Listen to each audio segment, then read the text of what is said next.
Bonjour Sébastien Chenu. Bonjour Sonia Mabrouk. Et bienvenue à la grande interview sur CNews et Europe 1. Vous êtes député RN du Nord et vice-président du Rassemblement national.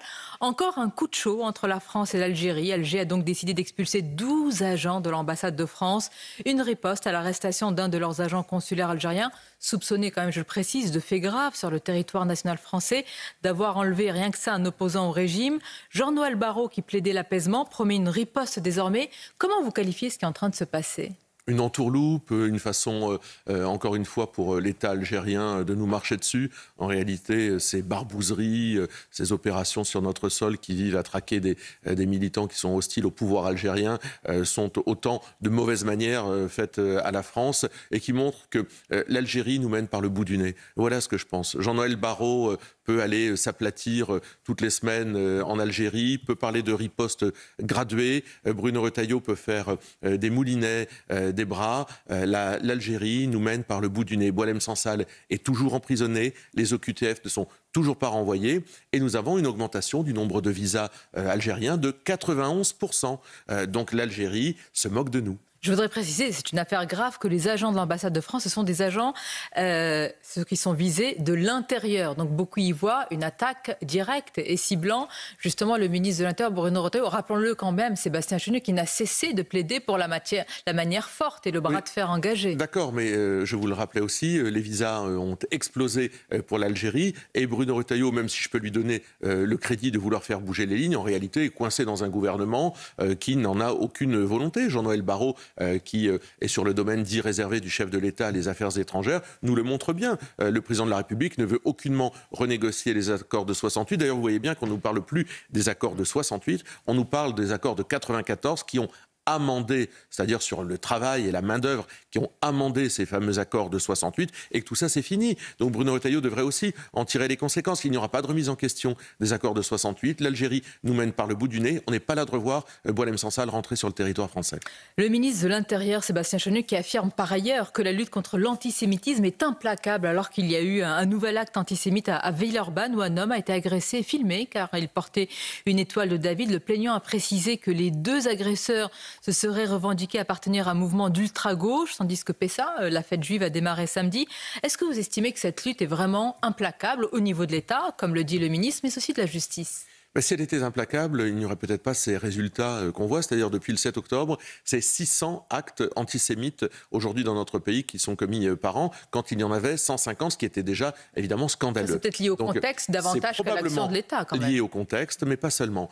C'est lié aussi à un relais politique. La parole antisémite, en tous les cas antisioniste, mais à la connotation antisémite très forte, est relayée par des hommes et des femmes politiques dans ce pays, par la France insoumise, qui jette de l'huile sur le feu constamment, et qui libère cette parole et cette hostilité vis-à-vis de nos compatriotes de confession juive. Donc je vois les résultats. Moi, ce qui m'intéresse, c'est les résultats. Et je vois qu'aujourd'hui, beaucoup de nos compatriotes juifs pensent ne plus avoir leur place en France et songent à s'expatrier, songent à partir, à quitter le territoire national, ce qui devrait nous alerter. Et puis toutes ces atteintes, tous ces méfaits qui sont commis sur eux font que, effectivement, tant que nous n'avons pas décidé de mener une guerre aux mots de l'antisémitisme, à ceux qui relaient à travers leur discours l'antisémitisme, nous n'aurons fait qu'une partie du chemin. Il y a la guerre aux mots de l'antisémitisme, il y a le contexte international et le président français qui a proposé il y a quelques jours de reconnaître, d'aller vers la reconnaissance d'un État palestinien. Ça a provoqué beaucoup de remous dans la classe politique française. Le Premier ministre israélien a répondu que ce serait une erreur grave. Qu'en pensez-vous ? Est-ce que ce serait aussi peut-être une manière d'apaiser les choses ou à l'inverse ? Non, mais encore une fois, c'est une erreur éminemment grave, stratégique, que commet Emmanuel Macron. Vous savez, Marine Le Pen a toujours défendu, et nous on est assez à l'aise là-dessus, a toujours défendu les deux États. Un État palestinien, un État israélien qui devraient à terme coexister l'un et l'autre. Donc nous ne sommes pas, il n'y a pas d'ambiguïté là-dessus. En revanche, aujourd'hui, dire que l'État palestinien pourrait être reconnu aujourd'hui, alors qu'il est adossé, alors que ses autorités sont adossées au Hamas, à des terroristes, sont phagocytés par le Hamas, c'est une façon façon de dire... Vous voulez dire que le président français donne quitus au Hamas? D'ailleurs, le Hamas l'a félicité. C'est-à-dire que d'une façon ou d'une autre, ce discours permet de dire, en tout cas vient dire que vous faites du terrorisme et de l'autre côté, on cède, on vous reconnaît des droits. C'est totalement, évidemment, un contresens historique, c'est un contresens diplomatique et je crains que le président de la République ne fasse ça que pour caresser, en tous les cas, des communautés ici qu'il croit sensibles à cette reconnaissance. Y a-t-il un bon moment pour la reconnaissance d'un État palestinien? Parce que vous êtes pour les deux États, mais à partir de quel moment vous diriez qu'il est possible de l'annoncer? En tous les cas, je sais quand il y a des mauvais moments. Et nous sommes particulièrement dans un de ces mauvais moments. C'est-à-dire, encore une fois, une autorité palestinienne phagocytée par les terroristes. C'est le pire moment, en tous les cas, pour avancer sur ce dossier. Autre sujet, et c'est un coup de froid, là, c'est pas un coup de chaud, Sébastien Chenu, c'est la saison du budget 2026, déjà ouverte. Le Premier ministre va tenir une conférence de presse demain. Je dis coup de froid parce que les coupes budgétaires promettent d'être glaciales. Le ministre de l'économie prévient qu'il faudra un effort supplémentaire de 40 milliards d'euros. Il promet que ce sera sans augmenter les impôts. Il faut le croire? Non, parce qu'en fait, nous les avons déjà vus à l'œuvre. Ils ont déjà tout tenté. Lors du dernier budget, le budget de Michel Barnier, par exemple, c'était aller chercher de l'argent dans la poche des retraités, dans la poche des handicapés, dans la poche des Français qui travaillent. C'est pas le même gouvernement, certains vous diraient. D'accord, mais c'est la même logique. Aller chercher de l'argent dans la poche des Français sans s'attaquer à des dépenses tabous. L'immigration, rien. Mais rien, pas le début du commencement d'un budget qui soit examiné sur l'immigration, d'une baisse du coût de l'immigration. On a tenté la semaine passée à l'Assemblée nationale de trouver, effectivement, nous on a pris notre part pour trouver des économies. Dans toutes les agences d'État, elles sont des milliers, l'Office de la biodiversité, l'ADEME, des agences qu'on proposait parfois, non pas de supprimer à l'âge, mais de fusionner. Des millions d'euros, des centaines de millions d'euros à trouver. Rien. Ils ont tout gardé. Ils ont tout conservé avec évidemment l'appui de l'extrême gauche qui trouve en fait à travers ça le moyen de recaser les copains.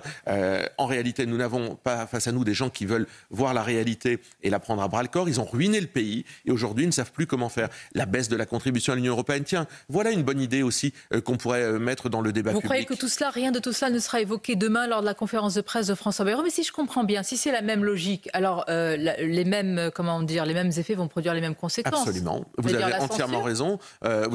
D'abord, les mêmes effets vont produire les mêmes conséquences pour les Français, à qui on va demander de travailler davantage, de se serrer davantage la ceinture. Les plus riches, par exemple, vous y êtes favorable, puisque la contribution exceptionnelle sur les hauts revenus, d'abord, elle n'a plus rien d'exceptionnel, puisqu'elle, apparemment, va peut-être devenir pérenne. Vous y êtes favorable? Non, mais nous, on a proposé des dispositifs qui permettaient aujourd'hui de participer davantage à la solidarité lorsqu'on faisait notamment des entreprises, lorsqu'on faisait des surprofits. Tout ça, la gauche y compris, ont voté contre. Mais politiquement, bien sûr que le gouvernement s'expose en construisant un budget qui demanderait aux Français de se serrer la ceinture et uniquement aux Français de se serrer la ceinture s'expose à une censure de notre part. On n'a pas peur de ça, on n'a pas froid aux yeux. Quand? Une motion de censure qui peut être déposée avec la gauche, se construit, par la gauche et votée par vous? Oui, mais on verra, mais si le projet, c'est de demander aux Français de se serrer la ceinture, une fois de plus, sans que l'État lui-même ne fasse des économies, n'aille sur le chemin des économies en matière d'immigration, de train de vie de l'État, des collectivités, eh bien, nous nous emploierons effectivement à le censurer sans aucun problème. Toujours la stratégie de la pression.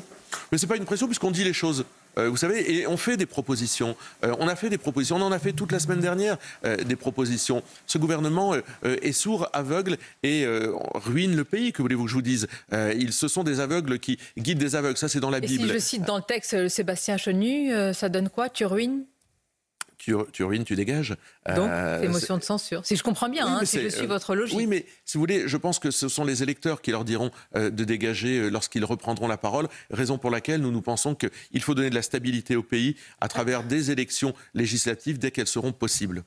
La stabilité alors qu'il y a des manifestations qui se succèdent, des manifestations notamment de défense de l'état de droit, Sébastien Chenu, pour maintenir la pression sur le Rassemblement national et pour s'opposer au discours anti-juge de l'extrême droite. C'est ce qui est dit par ces manifestants. C'est le mot d'ordre, en tous les cas, de ces rassemblements. C'était ce samedi. Est-ce que vous y voyez une réplique à votre rassemblement de dimanche? Non, mais ce que je vois, c'est qu'ils veulent nous faire taire. Et ils veulent, derrière nous, derrière Marine Le Pen, faire taire des millions d'électeurs. C'est compliqué. Vous êtes là ce matin, vous êtes là sur différentes ondes. Pas vous. Oui. Ils veulent, ces manifestants d'extrême gauche, qui en réalité sont très peu nombreux lorsqu'ils se rassemblent, ils veulent faire taire nos idées. Mais nos idées, elles nous dépassent. dépassent. Les idées que porte Marine Le Pen sont les idées de millions de Français. Pour le reste, effectivement, ils essayent de mettre le trouble. Nous, on respecte l'institution judiciaire. On dit qu'il y a des décisions qui sont politisées. On dit qu'il y a des juges politisés. On dit que dans ce dossier, il y a d'ailleurs zéro corruption. Donc des juges, zéro... pas la justice, pas l'institution pour laquelle nous avons du respect sans problème. Mais il y a aussi des juges qui ont une lecture politique. Mais je le rappelle, dans ce dossier,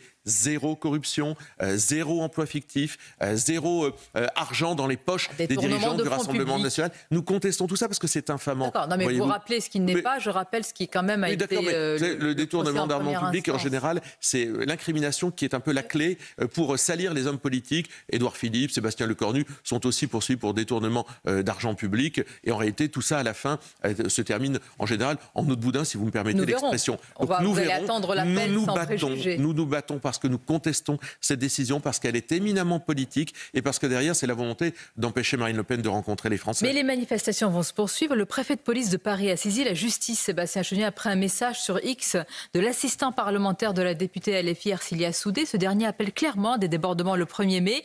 Il avait aussi appelé à l'intifada dans les rues de Paris. Est-ce que les autorités se disent déterminées à ne rien laisser passer? Vous l'approuvez, j'imagine, quand vous entendez Laurent Nunez et Bruno Retailleau. Mais quelle faiblesse les autorités, de quelle faiblesse font-elles preuve? Si vous voulez, quand je vois à l'Assemblée nationale des collaborateurs LFI, des députés socialistes, une députée du Val d'Oise, une députée de Bretagne, bousculer des journalistes avec lesquels ils ne sont pas d'accord, et derrière, je vois une présidence de l'Assemblée nationale finalement être très faible. Je me dis que ce système est très faible. Yael Braun Privé est faible avec les députés LFI. C'est le communiqué dont vous parlez. Elle condamne finalement la presse frontière, pour ne pas les citer, sans condamner les actes délictueux. Elle-même qui a été souvent la cible de députés LFI. On se rappelle ce qu'avait dit Jean-Luc Mélenchon à son encontre. Mais ce système a peur. Ils ont mis sous une terreur physique et intellectuelle nos institutions, notre système politique. C'est la LFI, c'est l'extrême gauche, ils les ont mis sous une tutelle qui leur fait peur, qui les amène aujourd'hui à ne pas réagir. Et face à des gens qui sont extrêmement actifs, l'extrême gauche partout sur le territoire, qui sont prêts à utiliser la violence, vous venez de le dire, eh bien vous avez un système central qui a peur et qui se soumet parce qu'il a peur. Eh bien avec ça, on n'est pas là de ramener l'autorité républicaine.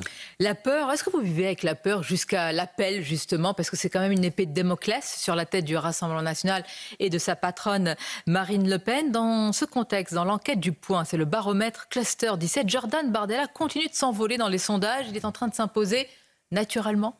Mais vous savez, on nous combat et nous nous battons. C'est ce que nous faisons. La vie politique continue. Nous considérons que nos idées, je vous le disais, nous dépassent. Et que ce soit Jordan ou Marine Le Pen, nous défendons les mêmes idées. Nous travaillons à redresser le pays. Nous travaillons à préserver la France de toutes les atteintes qui soient. Donc, je l'ai déjà cité chez vous, Marine Le Pen, le héros de Victor Hugo, et Hernani, qui dit « Je suis une force qui va ». Eh bien oui, Marine Le Pen, elle est cette force qui va. Et Jordan Bardella avec. Hernani ou Reine maudite du camp nationaliste, comme le titre Le Figaro dans un portrait qui lui est consacré. Il est raconté comment elle a manqué, Sébastien Chenu, son fameux débat face à Emmanuel Macron. Débat à peine préparé, la veille, débat jusqu'à minuit sur l'immigration. Et vous racontez, vous êtes cité dans ce portrait, vous dites « On n'a pas fait ce qu'il fallait. Le jour du débat, Marine Le Pen était fatiguée. Son agenda n'a pas été suffisamment aéré pour donner du temps à la préparation. » Comme si, je ne veux pas faire de la psychologie de comptoir, mais tout était fait pour que ça ne marche pas. C'était il y a presque 10 ans et c'est vrai que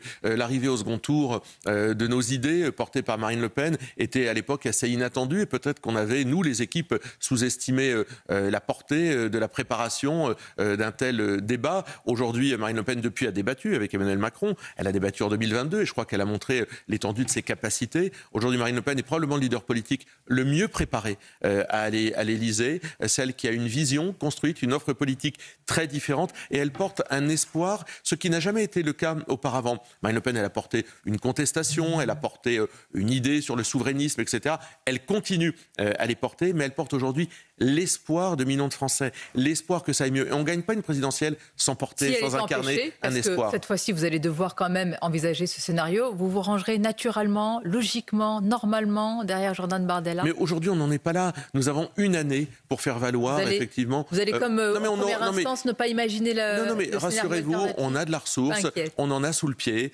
et on sera capable de s'adapter à toutes les situations. Mais aujourd'hui, notre candidate qui débattait encore cette semaine avec des chefs d'entreprise qui étaient sur le terrain, terrain. Sébastien Chenu mariniste et bardelliste? Mais par la force des choses, parce qu'en fait, nous sommes des combattants des mêmes idées. Donc ce ne sont pas les hommes et les femmes forcément qui comptent, même si la présidentielle, c'est la rencontre intuitée personnelle entre une femme et le peuple de France. Nos idées, aujourd'hui, sont celles de millions de Français. Elles seront incarnées, et c'est Marine Le Pen la mieux préparée, la plus solide aujourd'hui, au moment où nous nous parlons, pour pouvoir les incarner. C'est à cela qu'elle se destine, c'est à cela qu'elle se prépare. Et je crois que c'est pour ça qu'on essaye de l'empêcher. C'est pour empêcher nos idées d'arriver au pouvoir. Merci Sébastien Chenu, c'était votre grande interview. Je vous souhaite une bonne journée. Je vous dis à bientôt. Merci.